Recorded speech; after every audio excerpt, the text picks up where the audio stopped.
I was in Hong Kong for New Year's 2019 to 2020, and I thought that I'd be observing the riots that were happening, but instead I had the opportunity to observe the start of a pandemic. Ever since then, I've been absolutely fascinated by COVID-19. Recently, there's been some research indicating that COVID-19 often results in a drop in IQ. I think that's interesting to explore. I've come to Manly, a suburb about 13 kilometres away from the Brisbane CBD, because it's a good place to draw in the sand with this Allen key. This looks like a good spot. So let's say we've got a line. That long will do. And down here, we're going to start at 70. 70 is the IQ where a person struggles to live independently. And let's say you've got 130, where you're pretty much a smarty pants. And in the middle here is the average of 100, or what perhaps used to be the average. Here you've got 90, like me, right? Like this Allen key. Useful, but not the smartest tool in the shed. So what happens if repeated COVID infections causes most people to go from here down to here? Does it matter? I mean, maybe we're at a stage where, because we've got AI, we can actually get away with that. We can be happy here. We don't need humans to be super duper smart because AI can do it for us. A little bit like in WALL-E.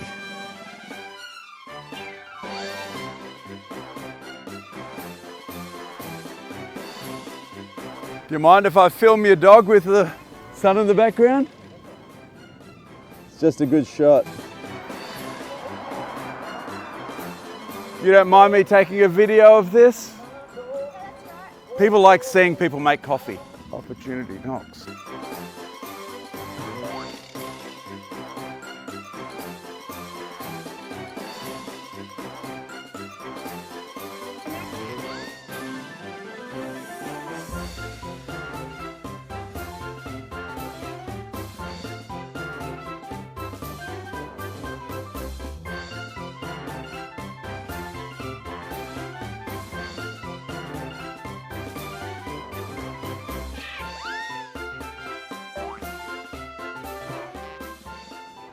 Nice.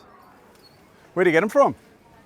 They're all of our farm at Stanthorpe, mate. Stanthorpe? All the strawberries, though, yeah. Yeah, love Stanthorpe. Raspberries, Yep. caboolture, Yep. What about the avocados? Gatton, surprisingly enough. Really?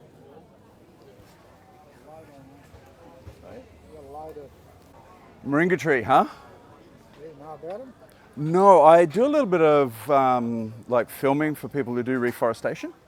Oh yeah. Yeah, and as soon as I saw that, I went, oh, I got to film this. These are native to India.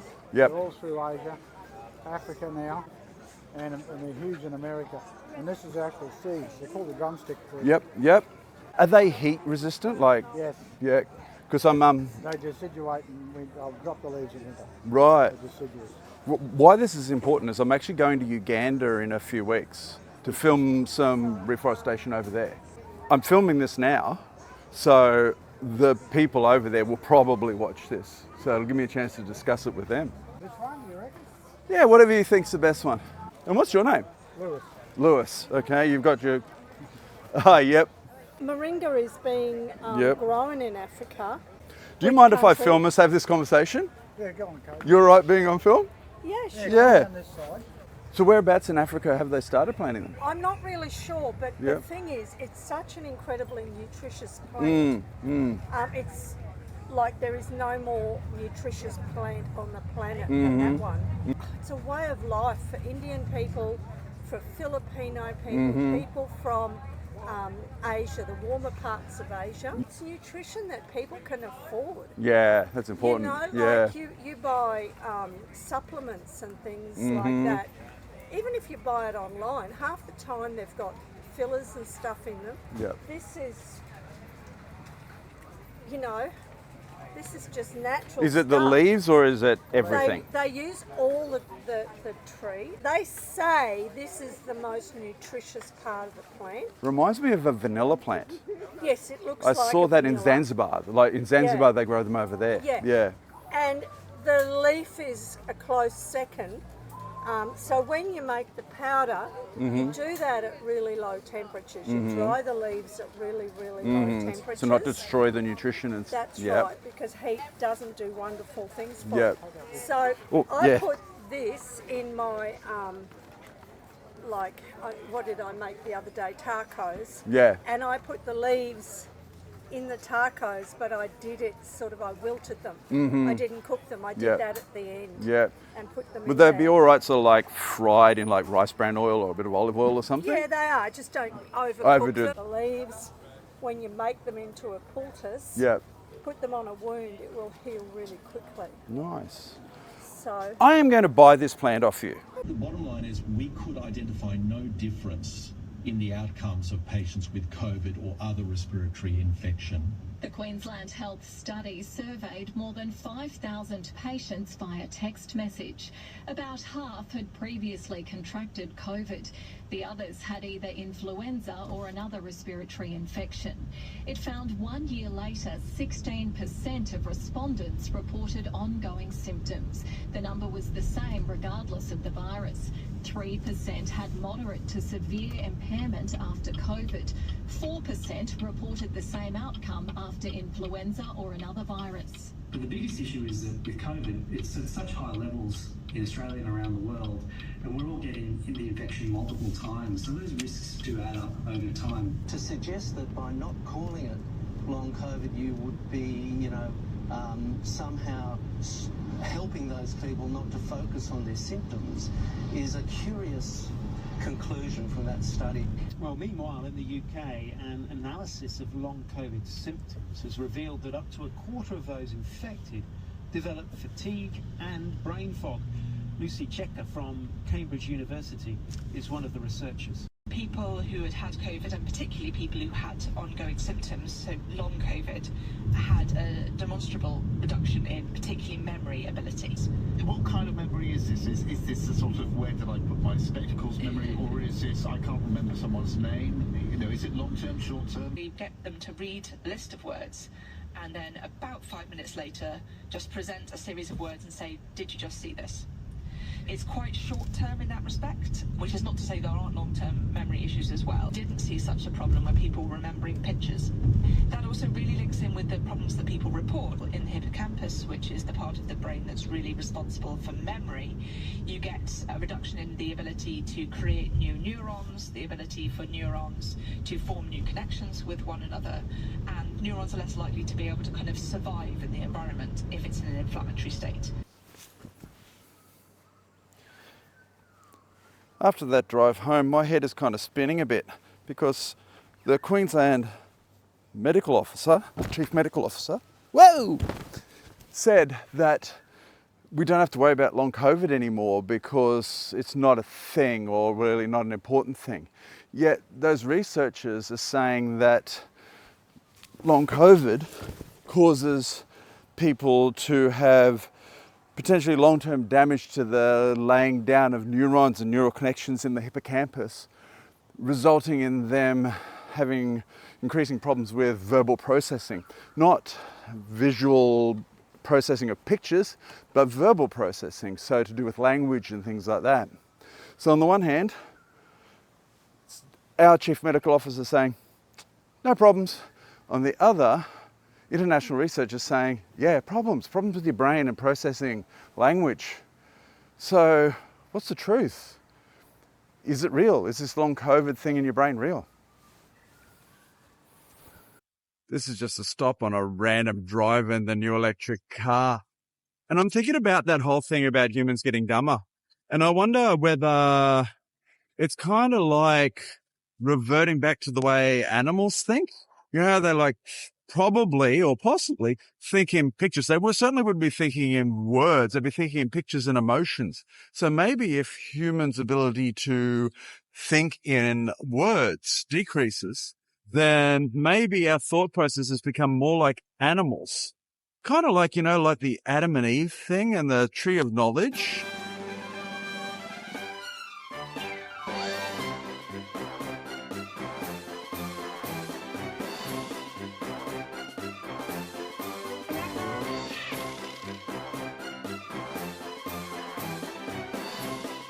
You got like a tag stuck through the back of your neck. Look, through the back of your neck. I'll give it a go.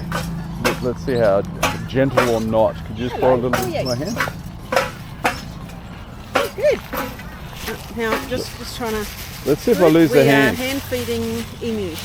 Like, that's my whole hand. Oh, we just went for a try.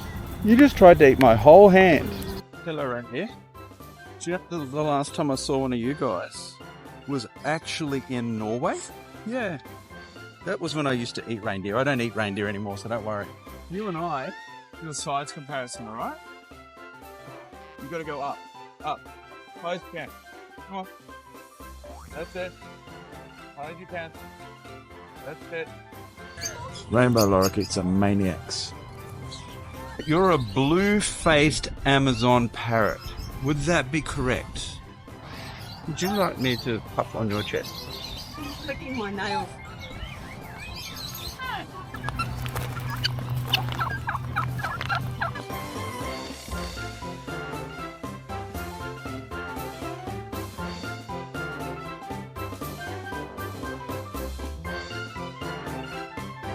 You're huge. If I go down like this, you're going to come over to me.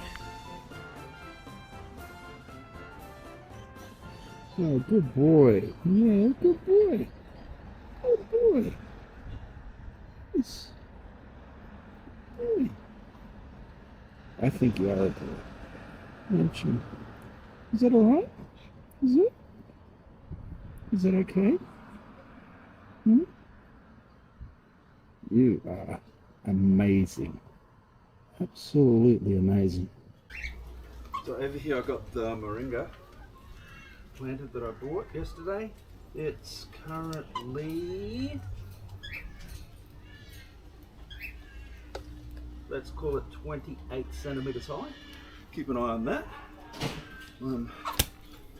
This one here is a pawpaw, papaya, and let's call it a nice even 50 centimeters high.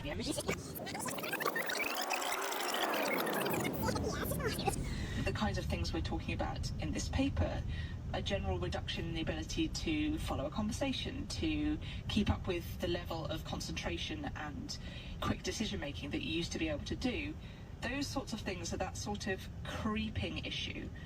You're not ending up in hospital, you're not completely bedbound for years, but you are less able to do your job, you do have a reduction in quality of life. And I think we'll find a creeping effect of this just because of the sheer numbers of people. I think it will really make a difference to things like employment, quality of life and mental health in a big way. Maybe what's behind Queensland's Chief Health Officer saying that we should stop using the term long COVID, and maybe he doesn't even realise this himself, is that this thing is so huge, there's so many millions, billions of people involved, that there just aren't the resources to be able to treat and stop the impacts of long COVID. So maybe that leaves us with one option, and that's to lean into it. It seems then that COVID-19 is probably bringing down the IQ of a lot of people, maybe most of us eventually, up to about a 10 IQ points. But maybe it doesn't matter.